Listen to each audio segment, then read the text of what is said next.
that horrifying ISIS murder video. And joining me now is Republican Congresswoman Ileana Ros-Lehtinen of Florida. She has been in touch with the members of the Sotloff family. They are residents in her district. Congresswoman, thanks for joining me. Thank you so much, Brianna. But I do want to say that we have been helping on the case along with Congresswoman Debbie Wasserman Schultz and Congressman Ted Deutsch. But I have not had contact with the family in the last months. They first contacted me this time last year. They're a very private family. They had not wanted any attention paid to this case. Why? Because they believed that a solution could be found. Reached out to the Department of State, to the White House, to Reporters Without Borders, Amnesty International, Human Rights Watch, any organization or agency that could help. And they were certainly very aware of the case. I had conversations with the White House as recently as yesterday. They are doing everything possible to make sure that Stephen is returned to his wonderful parents. They're lovely people, and our community is praying for Stephen Sotloff's life, and also to give these wonderful parents the strength to continue with this ordeal. How hard is it, Congresswoman, to try to make way on a negotiation, or not a negotiation, but on trying to get Sotloff and these others released if paying a ransom isn't on the table? What specifically is being done besides reaching out to these human rights groups? Well, I don't wish to speak for the Sotloff family because they will be speaking at the proper time. They do live in my community. In general, if you can speak more generally. I would say that as a member of Congress, I would say never pay a ransom because it only encourages further kidnapping. As a mother and as a grandmother, I would have a totally different response. I would say do everything humanly possible to return my son or my grandson to my loving arms. So this is a very grieving situation for them. I can't fathom how difficult it would be for them to be facing this terrible ordeal with not knowing and Stephen's life in the hands of these murderous barbarians. But we will pray, and as one of the family members said, there's a petition in change.org, and they asked for people to sign the petition and to continue praying for Stephen's life. But ISIS, heaven only knows what this group is capable of. As the mom said, he's still alive, so there's nothing.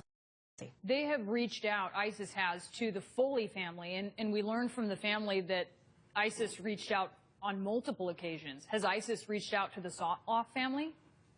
I do not know. We just know that they had received a telephone call from their son in December. I don't know, and I don't wish to become part of the Sotloff family saga, because that is a very private family, and they want their privacy to be respected. I can just say that they're a member of our community. We have tried to reach out through many government agencies and non-governmental organizations, and it's very difficult to deal with a group that is totally out of control. But prayers for them all.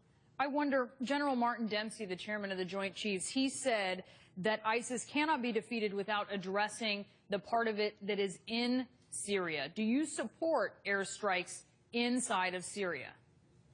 I do. I believe that the president should do that. I believe that he should have done it when he first announced it, when he said Assad has crossed a red line in the use of chemical weapons. In fact, they used chemical weapons twice, and still we did not do what we said we would do. So it was a mistake for us not to act then. Many of us were supportive of the president's actions. And then when it comes to ISIS or ISIL in Iraq, what we have are natural allies, the Kurds. They're fighters. They want to defeat this horrible terrorist regime, and they will do so if we give them the arms to fight. And so I support limited airstrikes, and furthermore, I support arming the Kurds so that they can take ISIL out. We cannot let this cancer grow. And it sounds like arming the Kurds is obviously something very much on the table there. When you did listen to Dempsey's comments yesterday, did you take that? Did you read that? Do you get the sense that the administration will take this step of U.S. airstrikes, or certainly something U.S. and allies airstrikes in Syria? Brianna, I do. I do believe that the administration is seriously considering that. And I think that by keeping Congress in the loop, keeping us informed, and maybe even going a step further, getting authorization from the United States Congress, I believe that there are many members who feel the same way. My stepson and daughter-in-law served in Iraq. We know how hard it is for the military. You think that would pass a Democratic Senate? Well, one can only hope.